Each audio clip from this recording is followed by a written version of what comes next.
L'histoire de Lunja, la fille de l'ogre, est une histoire de l'héritage antique qui tourne autour de l'idée de la victoire du bien, est représentée par le prince Zahar sur le mal, est représentée par l'ogre, le père de Lunja, l'héroïne de l'histoire, que les romans décrivent sa beauté.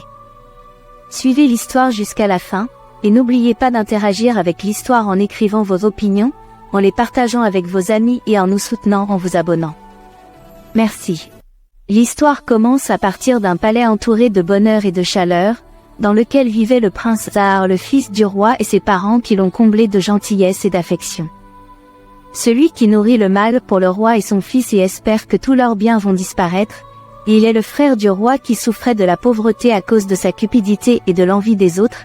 Il a perdu tout son argent et ses biens et attend la mort de son frère le roi pour en hériter, mais son neveu se dresse comme un obstacle à la réalisation de ce rêve. Et un jour, le frère du roi se rend chez la vieille femme, qui est connue pour inventer des tours et des mensonges, et elle invente la sorcellerie. Elle a une hutte pleine de chauves-souris et des restes d'animaux empaillés qui dégagent une odeur de moisi que personne ne peut la supporter. Et dès qu'il l'a atteinte et l'appela.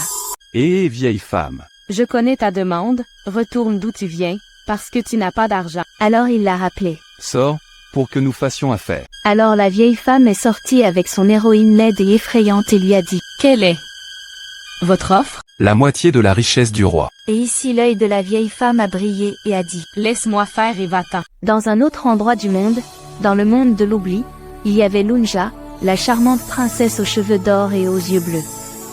Les fleurs avaient honte de sa beauté et les oiseaux lui chantaient. Tout humain être peut l'atteindre, et son père, l'ogre à la forme effrayante, au point fort et au croc proéminent, la gardait dans ce palais avec ses reins féroces et énormes, qui rivalisent avec les monstres en force et en férocité, et quiconque essaie de l'atteindre sera tué par lui, et il y avait un gros rocher à la porte de la vallée, et il n'est pas possible de traverser dans la vallée sauf de cependant, ce rocher s'ouvrait et se fermait en quelques secondes, donc personne ne pouvait passer à travers elle, et il y a eu des tentatives de traverser, mais elles ont échoué en raison de la vitesse de la roche. Et un jour, la vieille sorcière alla au palais, sentant la nouvelle, pour savoir où se trouvait le prince, et elle le trouva au puits en train d'abreuver son cheval, alors elle alla vers lui et le salua avec paix et salutations, et le prince échangea la paix et les salutations pour elle, et elle lui dit. Prince, j'entendais parler de ton courage et de ton habileté au combat. Et qu'est-ce qu'ils t'ont dit? Ils te décrivent comme courageux et habile, mais il te manque une épouse. Je ne l'ai pas encore trouvée. Je savais que tu avais peur de l'ogre. Et quel ogre? Ce qui garde Lunja, princesse des princesses et des jolies beautés. Et dès qu'elle a dit cette phrase, elle lui a tourné le dos, faisant semblant de partir, alors le prince l'a arrêtée et lui a dit. Quelle est l'histoire de la princesse Lunja? Et ici, l'œil de la vieille femme a brillé quand elle a entendu la question du prince. Alors son plan était de suivre le droit chemin et elle se débarrasserait du prince Zahar.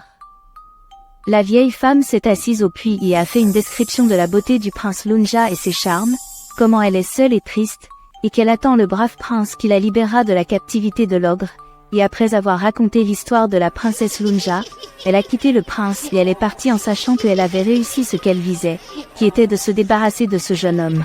Le prince Zahar est allé voir l'un des sages, lui demandant la vérité de l'histoire, et le sage l'a assuré de la validité de ces informations, mais il l'a averti que tous ceux qui l'ont précédé là-bas ont perdu la vie, mais le homme sage a trouvé le prince insistant pour y aller, alors il lui a dit. Marchez avec la bénédiction de Dieu, mais méfiez-vous du rocher, avancez légèrement et nourrissez le chien. Sur son chemin, le prince rencontra de grandes difficultés et de nombreuses épreuves, mais sa persévérance augmenta jusqu'à ce qu'il atteigne le rocher, et il le trouva se déplaçant à une vitesse étrange, et cela pourrait s'appliquer à lui en cas d'échec, mais il revint et s'est encouragé et s'est souvenu de la parole du sage, il s'est déplacé légèrement, et en effet il a accéléré avec des pas légers et rapides, de sorte qu'il a pu traverser du rocher, puis il a trouvé le palais au sommet de la vallée, alors il a commencé à marcher jusqu'à ce qu'il arrive, et il a vu un énorme chien qui gardait le palais, alors il a sorti un gros morceau de viande de son sac et l'a jeté devant lui.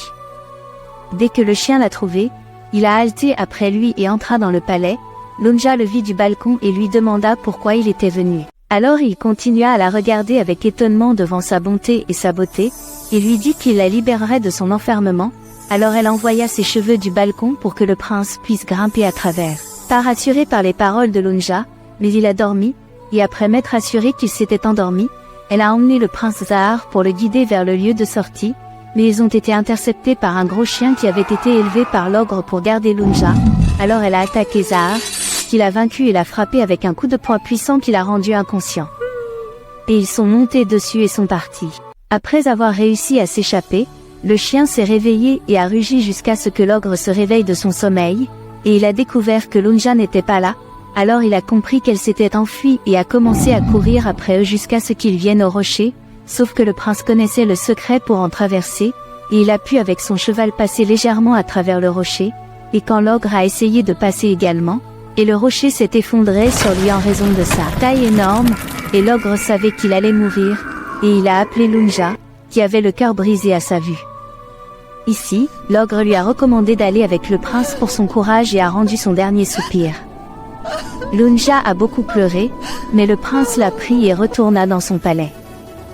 Le prince Zahar est revenu de son long voyage pour trouver son père qui l'attendait et annonce devant tout le monde qu'il épousera la belle Lunja, et le roi annonce que des mariages auront lieu pendant cette nuit pour célébrer le mariage du prince.